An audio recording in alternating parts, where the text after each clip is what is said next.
तो આજના વિડીયોમાં આપણે વાત કરીશું ગ્રેસિંગ માર્ક્સ અથવા તો કૃપા ગુણ અથવા તો ફૂદડી કરીને ઉમેરાતા માર્ક્સ એટલે શું, ગ્રેસિંગ માર્ક્સ કોને કોને મળી શકે છે, કેટલા વિષયોમાં ગ્રેસિંગ માર્ક્સ મળી શકે છે, વધુમાં વધુ કેટલા માર્ક્સનું ગ્રેસિંગ મળી શકે છે, ગ્રેસિંગ માર્ક્સ શા માટે આપવામાં આવે છે, ગ્રેસિંગ માર્ક્સ શેને આધારે આપવામાં આવે છે। આ વિડીયો પૂરો જોયા પછી તમારા મનમાં બોર્ડ દ્વારા આપવામાં આવતા ગ્રેસિંગ માર્ક્સ અથવા તો કૃપા ગુણ કે જે રિઝલ્ટમાં તમારે ફૂદડી કરીને ઉમેરવામાં આવે છે એના વિશે તમારા મનમાં કોઈ પ્રશ્ન નહીં રહે અને દોસ્તો તમે જાતે પણ ગ્રેસિંગ માર્ક્સ અથવા તો કૃપા ગુણ તમને કેટલા મળી શકે છે એની ગણતરી તમે જાતે પણ કરી શકો છો। માટે દોસ્તો આજનો આ વિડીયો પૂરો જોજો। દોસ્તો આજનો આ વિડીયો બનાવવામાં ખૂબ જ મહેનત પડી છે, માટે દોસ્તો આ વિડીયો પૂરો જોઈને આ વિડીયોને ખાસ અત્યારે જ લાઇક કરી દેજો। આજના વિડીયો માટે આપણે દોસ્તો 2000 લાઇક્સની ટાર્ગેટ રાખીએ છીએ। મને આશા છે કે તમે 2000 લાઇક્સને જલ્દી જ પૂરી કરી દેશો। આ વિડીયો બીજા વિદ્યાર્થી માટે પણ ખૂબ જ ઉપયોગી છે, માટે દોસ્તો તમારા બધા મિત્રો સાથે આ વિડીયોને શેર પણ કરી દેજો। તો ચાલો શરૂ કરીએ આજનો વિડીયો।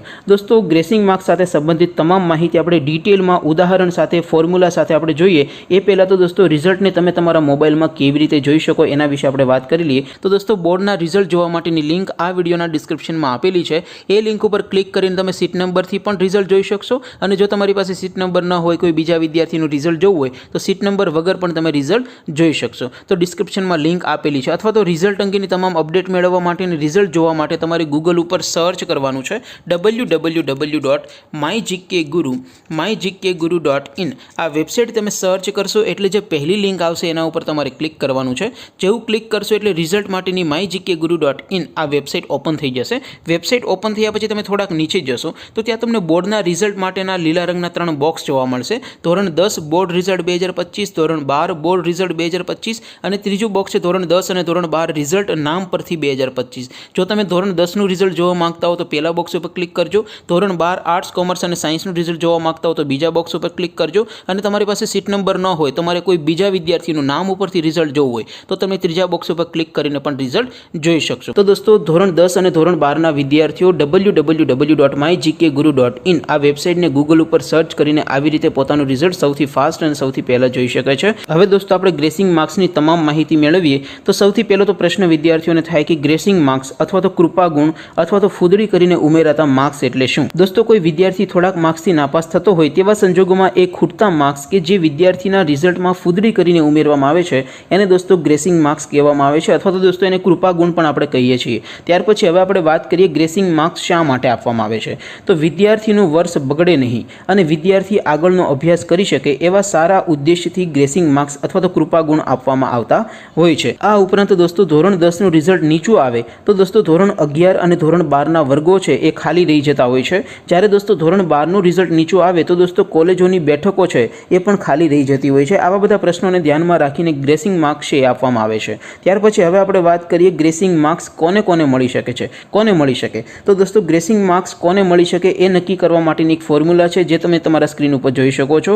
કુલ વિષયો ગુણ્યા પાસિંગ માર્ક્સ એનો બેનો ગુણાકાર કરો અને જે આંકડો આવે એના કરતાં જો તમારે કુલ માર્ક્સ વધારે મળતા હોય તો તમને દોસ્તો ગ્રેસિંગ માર્ક્સ છે મળી શકે છે। ઉદાહરણ તરીકે દોસ્તો કુલ 6 વિષયની પરીક્ષા હોય અને પાસિંગ માર્ક્સ 33 હોય તો 6 ગુણ્યા 33 કરો એટલે દોસ્તો 198 આવે। હવે કોઈ વિદ્યાર્થીને 198 કરતાં વધારે માર્ક્સ કુલ મળેલા હોય તો એ વિદ્યાર્થીને ગ્રેસિંગ માર્ક્સ મળી શકે છે।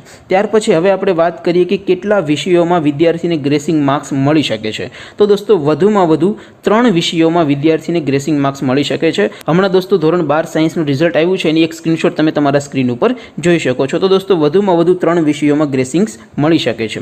ત્યાર પછી હવે વાત કરીએ કેટલા માર્ક્સનું ગ્રેસિંગ મળી શકે છે। તો દોસ્તો નિયમ મુજબ વધુમાં વધુ 5 માર્ક્સનું ગ્રેસિંગ મળી શકે છે।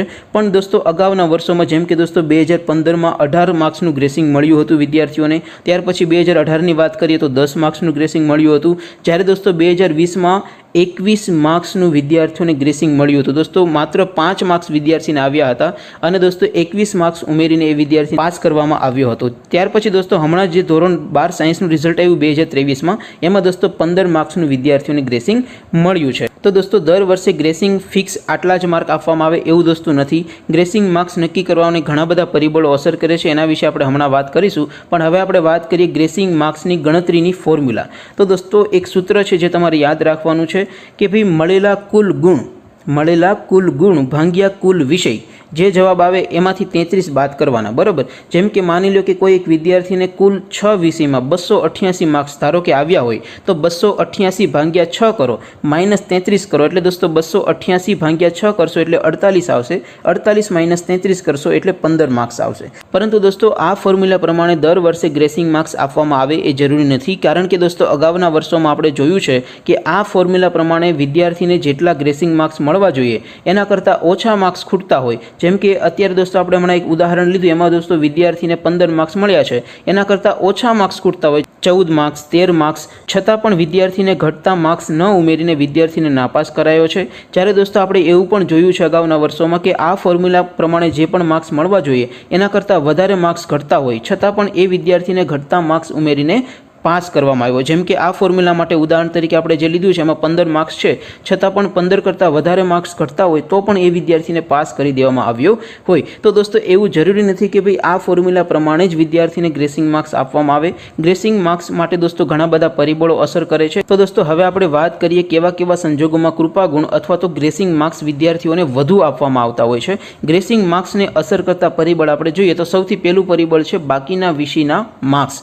જો દોસ્તો વિદ્યાર્થીને બાકીના વિષયોમાં વધુ માર્ક્સ મળ્યા હોય તો વધુ ગ્રેસિંગ માર્ક્સ અથવા તો વધુ કૃપાગુણ એ વિદ્યાર્થીને મળી શકે છે। જેમ કે દોસ્તો કોઈ એક વિદ્યાર્થી 1 અથવા 2 અથવા તો 3 વિષયમાં નપાસ થયો હોય પણ બાકીના વિષયમાં એ વિદ્યાર્થીને જેટલા વધુ માર્ક્સ મળ્યા હોય એટલા જ દોસ્તો ગ્રેસિંગ માર્ક્સ વધારે મળવાની સંભાવના તમારી વધી જાય છે। ત્યાર પછી દોસ્તો બીજું કોઈ પરિબળ અસર કરતું હોય તો એ છે દોસ્તો ઓવરઓલ બોર્ડનું રિઝલ્ટ। દોસ્તો માની લો કે ઓવરઓલ બોર્ડનું રિઝલ્ટ ખરાબ આવ્યું હોય તો એવા સંજોગોમાં પણ ગ્રેસિંગ માર્ક્સ વધુ મળી શકે છે। જેમ કે દોસ્તો ઓવરઓલ બોર્ડનું રિઝલ્ટ 55%, 50%, 45%, 40%, એમ દોસ્તો જેટલું નીચું આવે એમ દોસ્તો ગ્રેસિંગ માર્ક્સ વધુ મળી શકે છે। અને દોસ્તો ઓવરઓલ બોર્ડનું રિઝલ્ટ ખૂબ જ સારું આવ્યું હોય તો એવા સંજોગોમાં ગ્રેસિંગ માર્ક્સ પ્રમાણમાં ઓછા પણ મળી શકે છે। તો દોસ્તો આશા રાખું છું કે આજનો આ વિડીયો જોયા પછી ગ્રેસિંગ માર્ક્સ સાથે સંબંધિત તમારા મનમાં જેટલા પણ પ્રશ્નો હશે, તમારે જે પણ જાણવું હશે એનું સોલ્યુશન તમને મળી ગયું હશે। માટે દોસ્તો આ વિડીયોને ખાસ તો લાઇક કરી દેજો, તમારા બધા મિત્રો સાથે શેર પણ કરી દેજો, અને છતાં પણ જો તમારા મનમાં કોઈ પ્રશ્ન રહી ગયો હોય તો નીચે કોમેન્ટ કરીને અમને પૂછી શકો છો। બાકી દોસ્તો આપણે નવા વિડીયોમાં મળીશું, ત્યાં સુધી રજા આપો, આવજો દોસ્તો, જય હિન્દ, વંદે માતરમ।